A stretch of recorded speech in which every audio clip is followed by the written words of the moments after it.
taking the man, the myth, the legend, the most electrifying YouTuber in all of YouTube entertainment today, General Zod.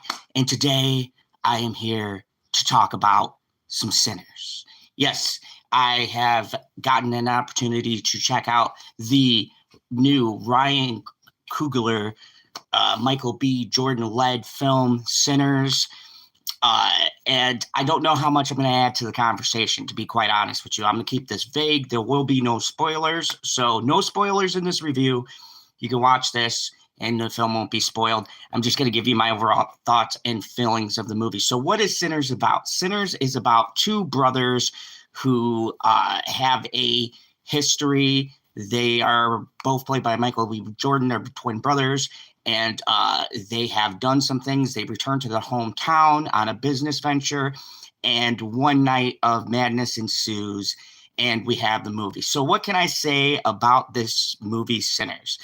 I have to say, there's a couple of different factors, and I've always appreciate Ryan Coogler. I'm not a huge fan of Black Panther, although I did like Black Panther 2 a lot more than 1.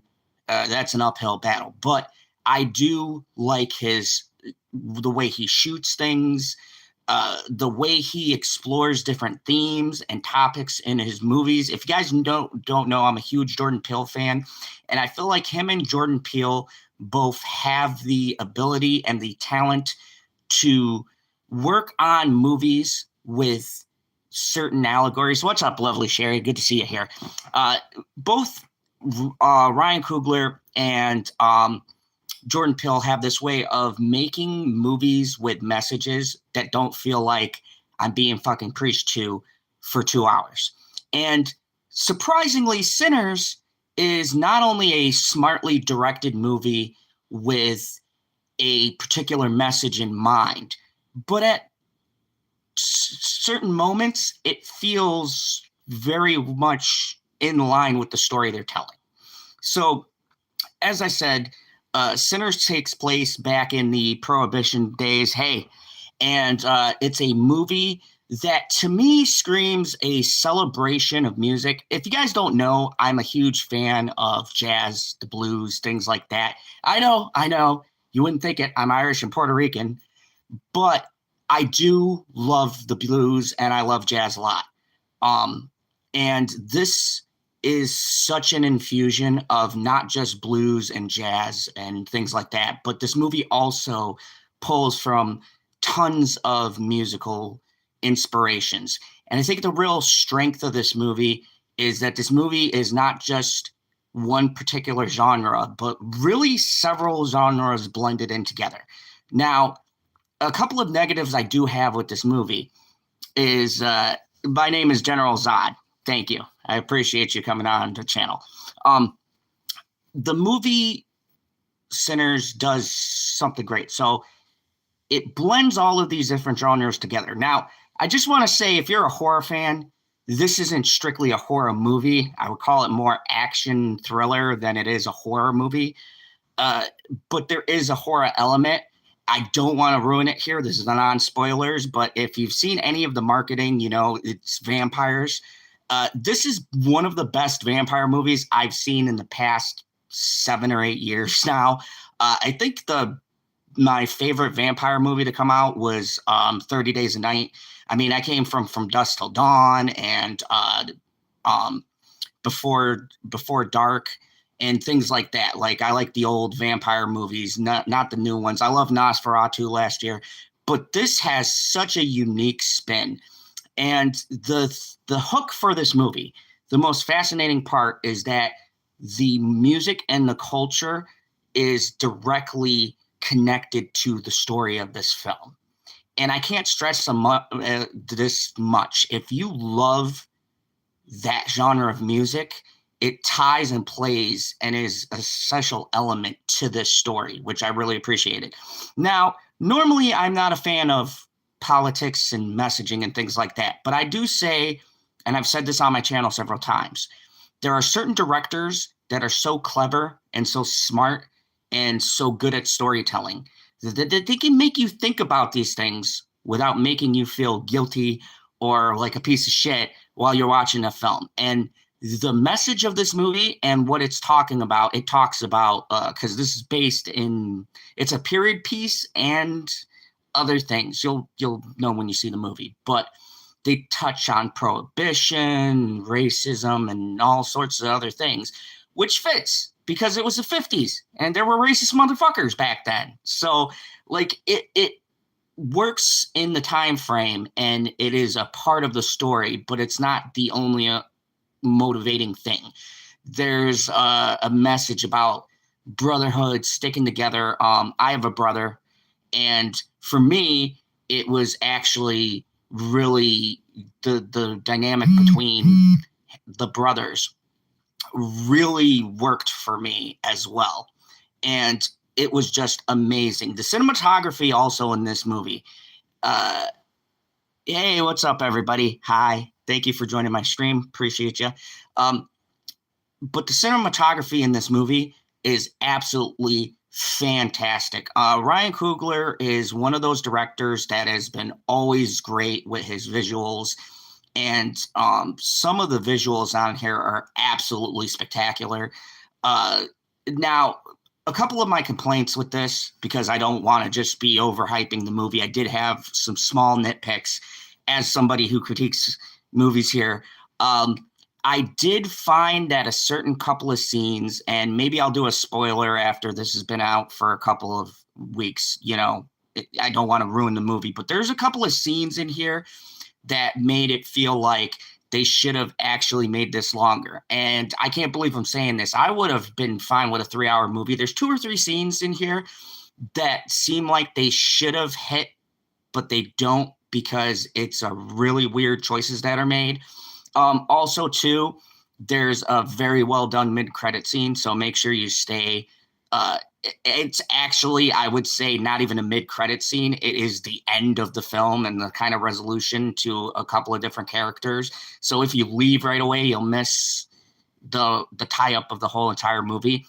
But just in general, the acting across the board was great. I just shot this now because I want to get my thoughts out, so I don't have all the actors down, but all of the actors and actresses in this film do a fucking fantastic job. Honestly, I can't say there's one really bad actor. The dude who plays the lead vampire is super creepy and scary. The other actors are very good. There's a couple of characters in here. I don't blame the actors or actresses. They're just not very well developed. That I feel like don't have a weaker performance. It's not because they didn't do a good job. It's just because their characters weren't really built up enough. But all in all, everybody does just a tremendous job in this movie. As far as the action goes, that is my other bit of a complaint with this film. There's a couple of action sequences or stuff that's built up as these big action moments. And unfortunately, I don't think the movie really hits the stride for what I assume the payoff was be. There's this thing built up, and the resolution is kind of weird to me. This doesn't really destroy my enjoyment of the film. It just kind of takes me down a couple of points because I feel like the scene we get in particular with the resolution of the supernatural element wasn't as good as I wanted it to be. With that being said, there is gore and stuff. There's a lot of sex in this movie. I did not expect to do. There's some scenes in this where I was like, I was almost got bashful where I was like, holy shit, like R-rated sex, guys, is way different. Okay. And especially nowadays, they really tend to pull back from the stuff. But this movie, there's some scenes where they go for some things. And I was like, holy shit, man. They really earn the R rating in this movie. But that aside, the gore scenes are good. Another big issue I had was some of the gore was pulled back on, or they don't really show it as well. Maybe that's just my sick mind. I do watch a lot of horror movies, though, and I felt like when you're marketing something like a horror movie, I was expecting to see a bit more violence. Like, they do show some scenes, and then there's some shots where they pull away. There's another part I was a little bit disappointed in. I don't know if they cut it from the movie because they thought it would look ridiculous, or maybe it's just one of those scenes that got cut because of time and budget constraints or whatever, but they allude to a character being able to do something and then they cut the camera away and you don't really see them do it. I'm trying to be intentionally vague, but when you see the movie, you'll know what I'm talking about. But yeah, overall, the most important thing is the end of this movie with how you would figure the darkness and the things that they cover, the supernatural elements. There's a bit of gloominess, but I felt actually happy leaving this movie because the ending and the overall message of the movie really puts you in a good mood. And so I was very much appreciative of how they choose to wrap up this storyline and what the overall resolution is. And I gotta say that I really loved the resolution to all of the characters, and it made me feel good. This movie will probably be on my top 10 list, if I'm being honest with you, because of the fact that I have a love for the vampire genre. And I just think this is a really great crafted film. Now, I will do a spoiler review and dive deep into some scenes that I think would have benefited being fleshed out a bit more. If you guys want me to give a spoiler review on this movie, I'll go in depth into full spoilers. But non-spoiler thoughts, this is a great movie. I think it's one of those movies where they say you have to see it on the big screen. Really, you should go out and watch this movie on the big screen because some of the moments and the things that they do with the background and the characters and certain things that happen, it's really cool to see it on the big screen. But yeah, man, I love this movie. I think it's great. I really am looking forward to see what Michael B. Jordan and Ryan Coogler do next because honestly, they're a great duel. Michael B. Jordan, I can't state enough. I've loved Michael B. Jordan since like Creed, but even before that, in anything I've seen him in, and he's no different. He gives a powerhouse performance, and he's playing virtually two characters that are twin brothers, so essentially himself. So it's and each is very different in their characteristics, and his resolution is a bit a bit heartfelt in a sense. So he has to deliver a lot of emotion, and I think he does an excellent job. Ryan Coogler, I look forward to anything he does next. I really think he should stick into horror. I think he's got a real knack for it, and I think the types of stories that he tells fits really well in the genre. And I think he did an excellent job, man. I'm gonna give this movie an 8 was what I landed on. I would have loved to go 9 or 10, honestly, but there's a few scenes that I think don't really work. And the thing that sucks is they're towards the end. There's just a few things in the ending where I got where they were going with it, but it wasn't set up enough or clearly fleshed out. So and there's one goofy moment that I get what they were doing, but it doesn't make sense to the situation. So other than that, this is a great movie. I had a really good time. Go check it out. And yeah, the next time I'll be back, I will be talking about a movie I've been waiting for next week. I'm going to take the Mother Dictator. I'm going to take Mother's Odd to see The Accountant too. But yeah, I give this movie an 8. It was some solid filmmaking. Ryan Coogler is probably one of the best directors working right now, and he's proved it. Michael B. Jordan, God, this guy just can do any role.